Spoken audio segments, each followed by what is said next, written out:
Na semana passada nós falamos sobre o IAC, Instituto de Arte Contemporânea, instaurado em São Paulo, instituído em São Paulo por Pietro Maria Bardi, junto com Assis Chateaubriand, no prédio da 7 de abril, Diários Associados, onde começa a história do design no Brasil. A gente tem uma série de 3 programas para falar a respeito disso, mas pensando na formação do aluno de design no Brasil, resolvi fazer essa semana uma ideia do que é a formação do design no Brasil. Isso não é realmente a ver com as escolas em si, mas para o aluno que pensa em fazer design, quais seriam os caminhos mais ideais para que ele percorresse essa trajetória? Vamos falar disso daqui a pouquinho? Aguardo você.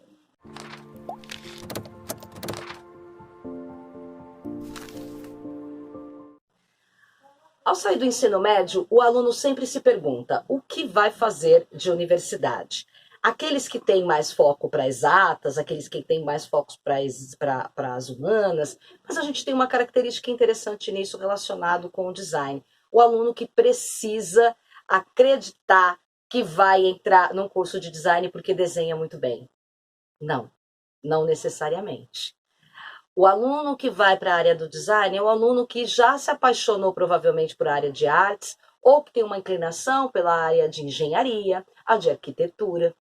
Existe uma pluralidade dentro do design de termos e áreas de trabalho que faz com que o designer possa se formar em designer gráfico, em designer de produto, o design com foco na moda, um designer de moda e outras áreas. Mas isso não impede que para frente ele faça outras formações. Quando ele está saindo do ensino médio, um dos caminhos interessantes é o ensino técnico. Nós temos vários ensinos técnicos em São Paulo, principalmente do próprio estado de São Paulo, gratuito, em que o aluno pode fazer o curso de comunicação visual. Nesse curso, ele entende em 1 ano e meio o que é fazer várias disciplinas da área de design gráfico, tanto ligada a softwares gráficos, como a parte teórica de design. Então, são técnicas tanto de ilustração, de composição, de diagramação, a parte de web, o uso dos aplicativos, que a gente chama de informatizados, os softwares, né? Ao treino também que ele pode fazer relacionado com os softwares livres, mas a área do técnico tem 2 condições interessantes. O treino para saber se você, de fato, tem inclinação pelo design e pode fazer sua universidade depois, sua graduação em design, e também já ter uma formação para trabalhar no mercado de trabalho. Aliás, a ideia do técnico, do curso técnico em São Paulo, foi justamente essa, inclusive para poder ajudar as famílias, né? Então, o aluno que vai fazer o técnico tem condições, inclusive, de começar a iniciar no mercado de trabalho para posteriormente, inclusive, ter grana para bancar a sua própria faculdade, para aqueles que não têm condições dos pais bancarem a própria faculdade, certo?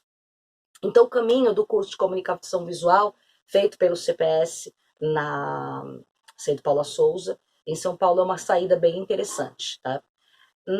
Em seguida, se ele quiser fazer a graduação, tá? Ou posteriormente, 1, 2 anos depois, como ele achar melhor, a gente tem a graduação em design, que tem alguns focos. Você tem o design de produto, você tem o tecnólogo de design, que são 2 anos, né? Você tem a graduação, que são de 4 anos, você tem ainda dentro da graduação a iniciação científica, que você pode fazer de alguma temática interessante, que foi um dos meus casos, né? Eu fiz a iniciação científica na universidade e isso abriu um ramo muito interessante para mim. A iniciação científica é uma parte da graduação em que você tem o foco em pesquisa. Eu costumo falar que é um mini mestrado dentro da graduação. Então, você pode fazer de acordo com a faculdade, né? A faculdade tem 4º, 5º ou 6º semestre, quanto você pode fazer esse paralelo, né, de estudos, e você tem esse desenvolvimento teórico na iniciação científica,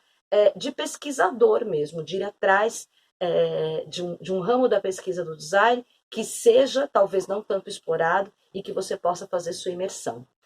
Normalmente, o aluno que passa pela graduação e faz a iniciação científica, ele tem uma inclinação muito grande a se tornar docente depois, ir para o mestrado stricto sensu.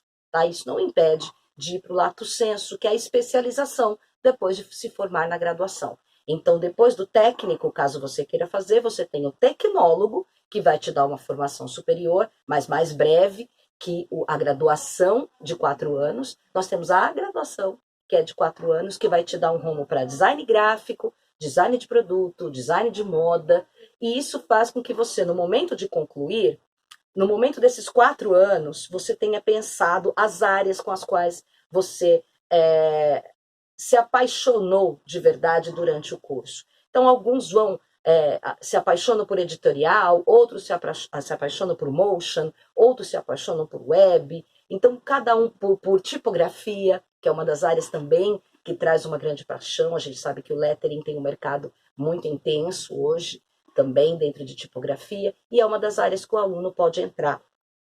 E aí ele vai fazer essa especialização para essa imersão no mercado.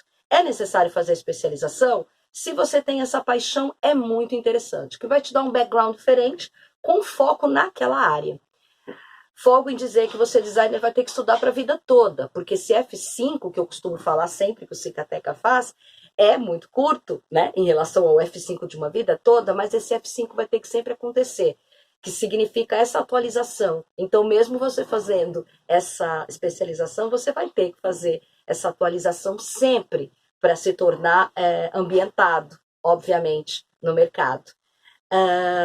Em seguida, você pode fazer stricto sensu, ou pular a lato sensu e fazer direto a stricto. A stricto sensu é o mestrado, que você pode procurar tanto escola, universidade pública, quanto universidade particular para fazer. E aí procurar uma temática de pesquisa que pode acontecer de partir dessa iniciação científica, ou você não pode ter feito iniciação científica e ir para stricto sensu, onde você vai fazer uma imersão em pesquisa sobre esse trabalho. Sobre essa temática que você escolheu. O mestrado vai fazer com que te abra uma área interessante, que é a docência. E você pode procurar algumas universidades que você possa atuar como professor. E daí para frente a gente tem o doutorado, a livre docência, para aqueles que se apaixonaram pela área acadêmica, como eu, como pesquisadora. Então tem ramo para todo mundo. Tem a área de design de produto, tem a área de design gráfico, tem a de design de moda, a que você quiser abarcar. Essas paixões podem acontecer gradativamente. Você pode trabalhar como editorial e ganhar uma grana para se especializar nas questões de ilustração, que é a sua grande paixão. Então, essas são uma das situações interessantes dentro do design. Você não tem uma situação só para trabalhar. Você tem condições de trabalhar em algumas, ganhar uma grana para que você consiga fazer aquela que é a sua paixão, inclusive paralelamente, para que futuramente você trabalhe com mais background em relação a ela. Tá? Semana que vem a gente volta com a situação do IAC, partindo inclusive para o Rio de Janeiro para falar sobre a ESD e outros assuntos que virão pela frente. Tá certo? Um beijo para você e uma ótima semana.